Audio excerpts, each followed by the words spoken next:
Hello everyone. Class 12 CBSE विषय हिंदी पाठ संख्या 8 तुलसीदास। बेटा पूर्व क्लास में मैंने आपको ठीक है ये दो पद समझा दिए थे तुलसीदास के। ठीक है, अब इसके बाद 3rd नंबर का पद है। देखिए कवितावली के दो पद आपके कंप्लीट हो गए थे। 3rd पद देखिए। फर्स्ट पद आपका था किसबी किसान कुल बनिक भिखारी बाट चाकर चपल नट चोर चार चेटकी। इस पद में तुलसीदास जी ने बताया कि संसार में व्यक्ति जो भी कार्य करता है वो अपनी पेट की आग को बुझाने के लिए करता है। ठीक है, चाहे वो अच्छे कार्य करता है, चाहे वो बुरे कार्य करता है, चाहे वो चोरी करता है, चाहे वो व्यापार करता है, कोई भी कार्य व्यक्ति करता है अपनी पेट की आग को बुझाने के लिए करता है। और तुलसीदास जी ने कहा सिर्फ और सिर्फ एक राम ही हैं जो इस पेट की आग को शांत कर सकते हैं। अर्थात तुलसीदास जी ने कहा पेट की आग ही इस संसार की सभी आगों से भयंकर है, इसे मात्र प्रभु राम रूपी घनश्याम ही ठीक है अपनी वर्षा से बुझा सकते हैं। अर्थात व्यक्ति को ईश्वर की भक्ति करनी चाहिए। दूसरा पद था बेटा आपका ये खेती न किसान को भिखारी को न भीख बली बनिक को बनिज न चाकर को चाकरी। ये पद भी मैंने आपको समझा दिया था।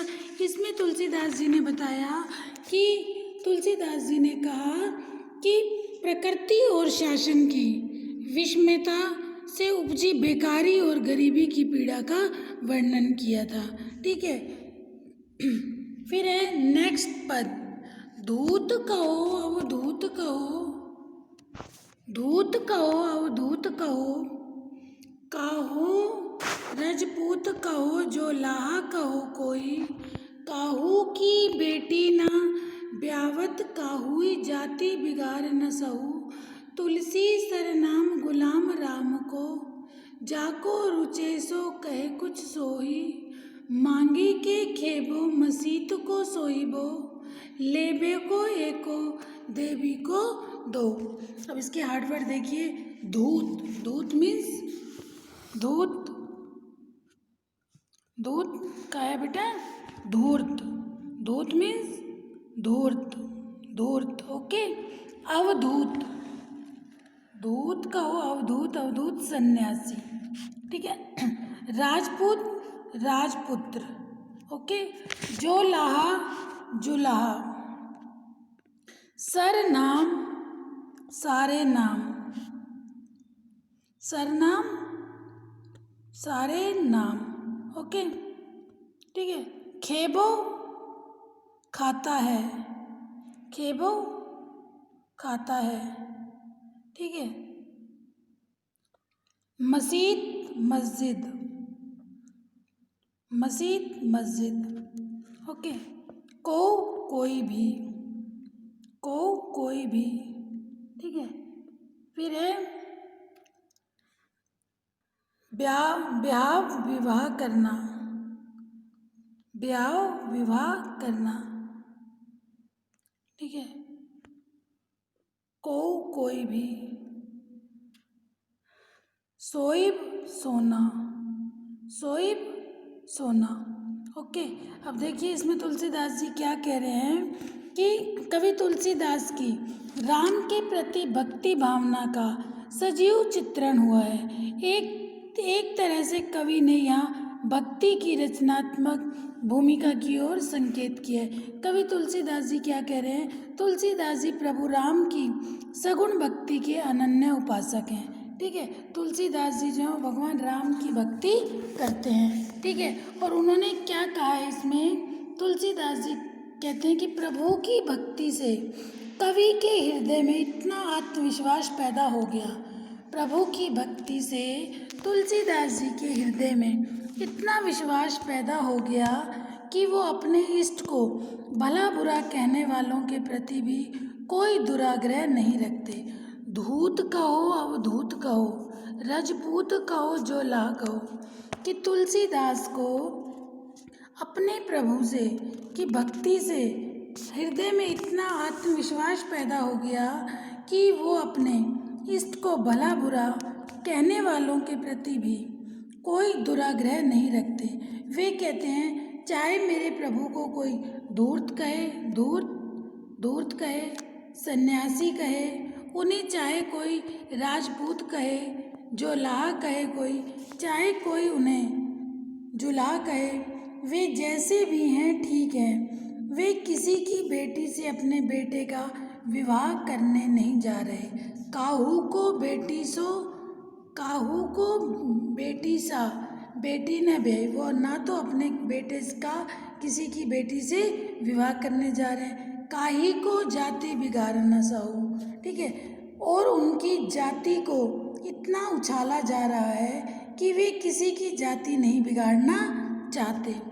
तुलसी सलाम गुमान है राम को, यहाँ पे तुलसीदास जी कहते हैं कि सभी जातियाँ श्री राम के गुलाम हैं। तुलसी सरनाम गुलाम है राम को, सरनाम सारे नाम भगवान राम के गुलाम हैं, इसलिए जाको रुचे सो कहे कुछ सोई, इसलिए उन्हें जो नाम या जाति रुचेगी वे अपना लेंगे।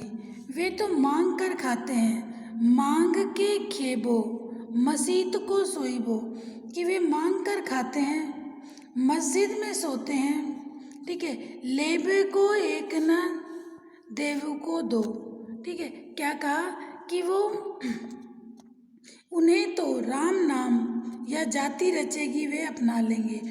वे तो मांग कर खाते हैं, मस्जिद में सोते हैं, उन्हें किसी से कोई लेना देना नहीं है।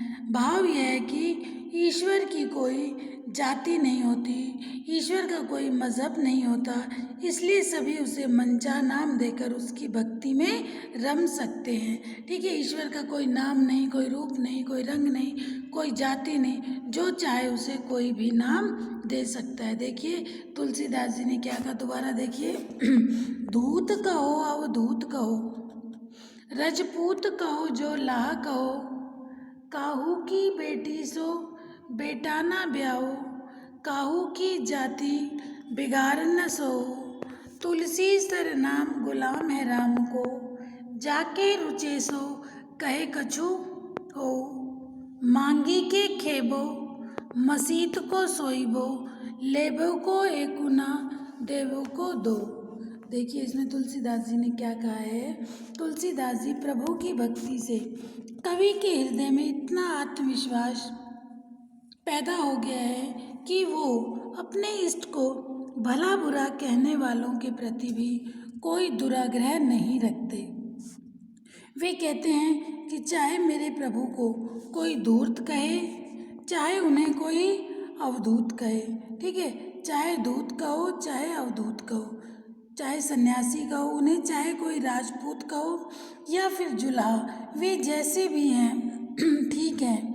किसी की बेटी से अपने बेटे का विवाह करने नहीं जा रहे, जो उनकी जाति को इतना उछाला जा रहा है, ठीक है। वे किसी की जाति नहीं बिगाड़ना चाहते। तुलसीदास जी कहते हैं कि सभी जातियाँ सभी नाम श्री राम के गुलाम हैं, इसलिए उन्हें जो नाम या जाति रचेगी वे अपना लेंगे, ठीक है। वे तो मांग कर खाते हैं और मस्जिद में सोते हैं, किसी से उन्हें ना कोई लेना ना कोई देना। भाव यह है कि ईश्वर की कोई जाति नहीं होती, ठीक है बेटा, कोई मज़हब नहीं होता, इसलिए सभी उसे मनचाह नाम देकर उसकी भक्ति करते हैं। ओके, सामाजिक एकता का सुंदर उदाहरण प्रस्तुत हुआ है। भक्ति रस की प्रधानता है, अनुप्रास अलंकार का प्रयोग किया गया है, शब्दों का चयन भावों के अनुकूल है, ठीक है बेटा, ये समझ आ गया आपको। तो हमारे तुलसीदास पाठ में कवितावली के तीनों पद आपके कंप्लीट हो गए, ठीक है। इसके बाद इसी में दूसरा पद आता है लक्ष्मण मूर्छा और राम का विलाप, ठीक है। इसके दोहे हैं, लक्ष्मण मूर्छा और राम का विलाप। जब राम लक्ष्मण और की सारी वानर सेना सीता की खोज के लिए वन में जब निकलते हैं, और जब सीता को खोजते खोजते जब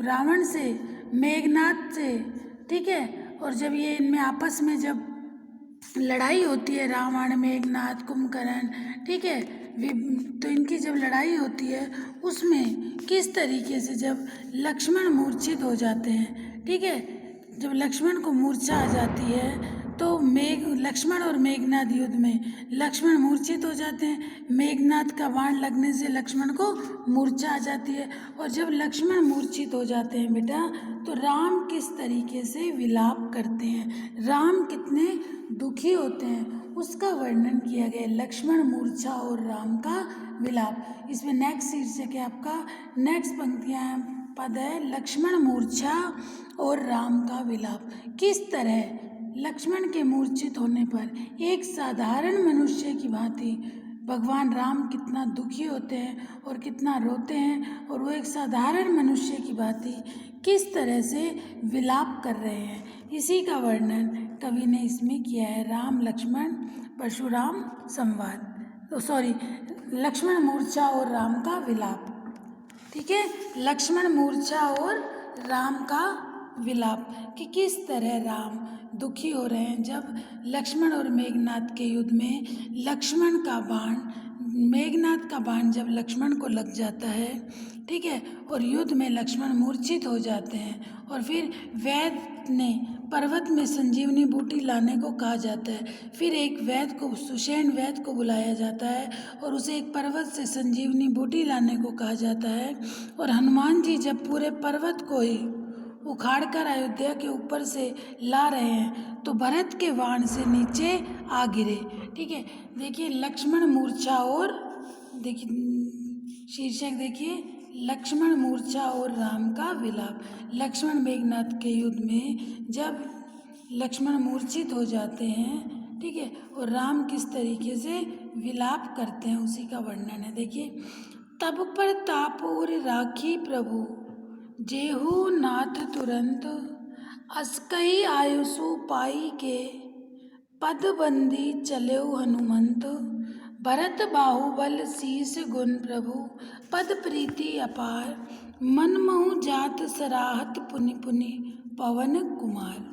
हार्डवर्ड देखिए, प्रताप पराक्रम, प्रताप पराक्रम, ओके, बाहुबल भुजाओं की शक्ति, बाहुबल भुजाओं की शक्ति, ठीक है, उर मीन्स हृदय, उर हृदय, ओके। नेक्स्ट है शील, शील, शील शील।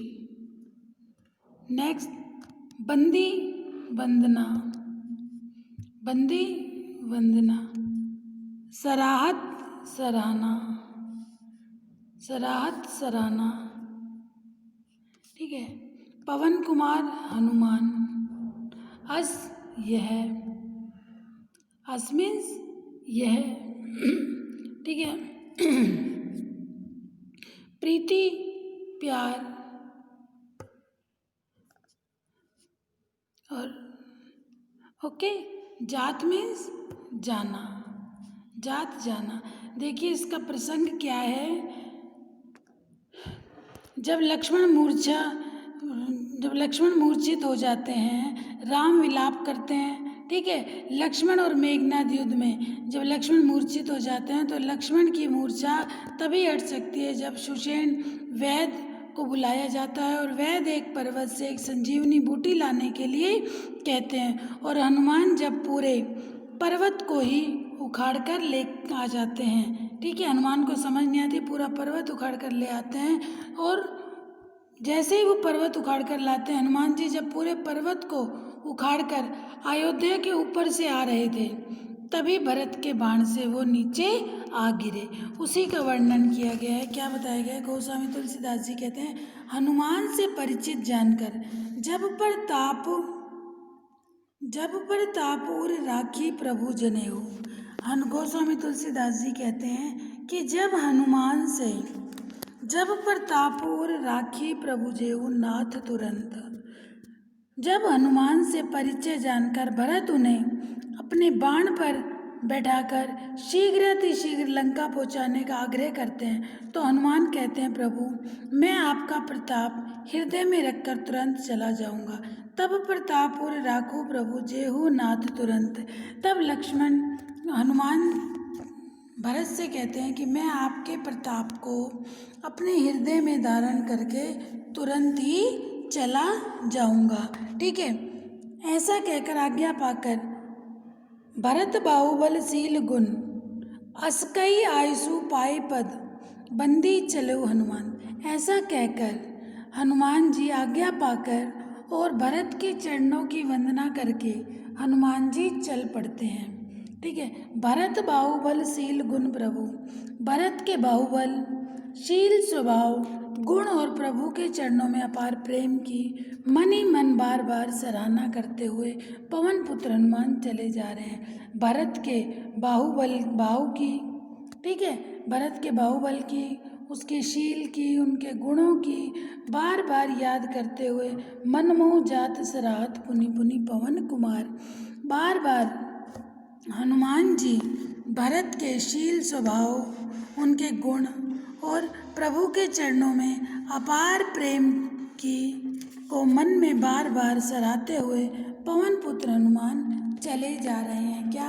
संजीवनी बूटी लेकर। संजीवनी बूटी की जगह वो पूरा पर्वत ही उठाकर ले जाते हैं और मन में भरत के बारे में, भरत के शील, भरत के स्वभाव, भरत के गुण, भरत की प्रभु चरणों में अपार प्रेम की मन ही मन बार बार सराहना करते हुए पवन पुत्र हनुमान चले जा रहे हैं। ठीक है, हो गया बेटा। हाँ, आज हम इतना ही पढ़ेंगे, नेक्स्ट क्लास में। ठीक है, जितना आज आपको कराया बेटा, आज का वर्क आज ही कर लेना और आज जो भी वर्क आपको कराया गया है इसे वीडियो के माध्यम से अच्छे से समझना। कोई भी डाउट हो अपने डाउट ज़रूर क्लियर करना। ओके बेटा, थैंक यू।